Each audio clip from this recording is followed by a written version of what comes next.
જાણો કયા કયા પોષક તત્વો શરીરને બનાવે છે સ્વસ્થ. ભોજન વગર માણસ, પ્રાણી અથવા પ્રકૃતિના કોઈપણ જીવનું જીવિત રહેવું સંભવ નથી. ભોજનથી તેમાં રહેલા પોષક તત્વો આપણા શરીરને મળે છે, જે શરીરનો વિકાસ, તેનું સંચાલન અને તેને બીમારીઓથી દૂર રાખવા માટે પ્રાકૃતિક રીતે કાર્ય કરે છે. આપણે સામાન્ય રીતે પોષણ માટે પ્રોટીન, વિટામિન, મિનરલ તથા અન્ય પોષક તત્વોનું નામ સાંભળતા રહીએ છીએ, પરંતુ આ કેમ જરૂરી છે અને આપણા શરીરમાં તેમનું શું કાર્ય હોય છે, સાથે જ તેમના આહાર સ્ત્રોત કયા કયા હોય છે. ભોજનથી મળનારા અલગ અલગ પોષક તત્વો અને શરીરમાં તેના કાર્યો આ પ્રકારે છે.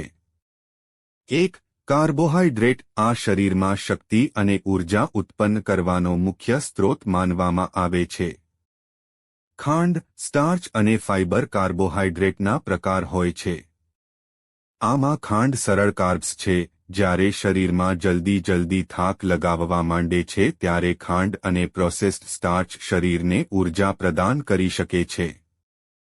પરંતુ અપૂરતી માત્રામાં તેનું સેવન કરવાથી લોહીમાં સુગરનું સ્તર વધે છે, જે ડાયાબિટીસનું જોખમ વધારે છે. ફાઇબર પણ એક કાર્બોહાઈડ્રેટ છે. આ પાચન સ્વાસ્થ્ય માટે જરૂરી માનવામાં આવે છે. ફાઇબર ડાયાબિટીસ, હૃદય રોગ અને કોલોરેક્ટલ કેન્સરના જોખમને પણ ઓછું કરી શકે છે.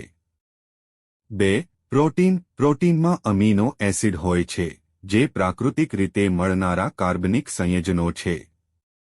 આમાં 20 પ્રકારના અમીનો એસિડ હોય છે. આમાંથી કેટલાકનું નિર્માણ શરીરમાં આપમેળે થાય છે અને કેટલાક માટે ભોજન પર નિર્ભર રહેવું પડે છે. મોટા ભાગના છોડ આધારિત ખોરાકમાં સંપૂર્ણ પ્રોટીન હોતું નથી, તેથી ખાસ કરીને સંપૂર્ણ શાકાહારીઓએ પ્રોટીનનો યોગ્ય પુરવઠો મેળવવા માટે સમગ્ર દિવસ દરમિયાન વિવિધ પ્રકારના ખોરાક લેવાની જરૂર છે. 3. ફેટ. ફેટ આપણા શરીરને ચીકણાશ આપે છે, અંગોને હોર્મોન્સ બનાવવામાં મદદ કરે છે. શરીરમાં કેટલાક વિટામિન્સના શોષણને સક્ષમ કરવા, બળતરા ઘટાડવા અને મગજના સ્વાસ્થ્યનું રક્ષણ કરવા માટે કાર્ય કરે છે.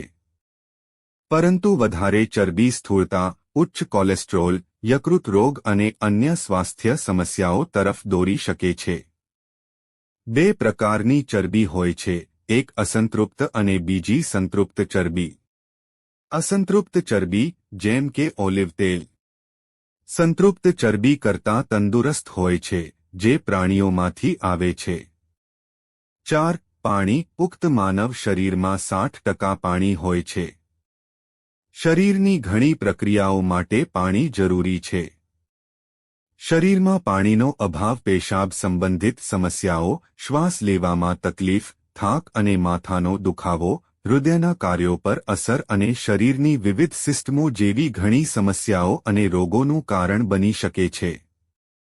ઘણા લોકો એક દિવસમાં 2 લીટર અથવા 8 ગ્લાસ પાણી પીવાની સલાહ આપે છે, પરંતુ એ જાણવું જરૂરી છે કે શરીરમાં પાણીની પૂર્તિ ફળો અને શાકભાજીઓ જેવા આહાર સ્ત્રોતોથી પણ થાય છે. કોઈ વ્યક્તિના શરીરના પાણીની જરૂરિયાત તેના આકાર અને ઉંમર, પર્યાવરણીય પરિબળો, પ્રવૃત્તિનું સ્તર, આરોગ્યની સ્થિતિ વગેરે પર પણ આધાર રાખે છે. 5. એન્ટીઓક્સિડન્ટ. કેટલાક પોષક તત્વો આપણા શરીરમાં એન્ટીઓક્સિડન્ટ તરીકે પણ કામ કરે છે, જે શરીરને મુક્ત કણો અથવા પ્રતિક્રિયાશીલ ઓક્સિજન પ્રજાતિઓ તરીકે જનારા ઝેરી પદાર્થોને દૂર કરવામાં સહાય કરે છે. મિત્રો, વિડિયોમાં જણાવેલી માહિતી તમને કેવી લાગી તે કમેન્ટમાં જણાવો. વિડિયો પસંદ આવ્યો હોય તો વિડિયોને લાઇક કરો, શેર કરો અને સબસ્ક્રાઇબ કરીને બેલ આઇકન પર પ્રેસ કરો. વિડિયો જોવા બદલ આપ સૌનો આભાર.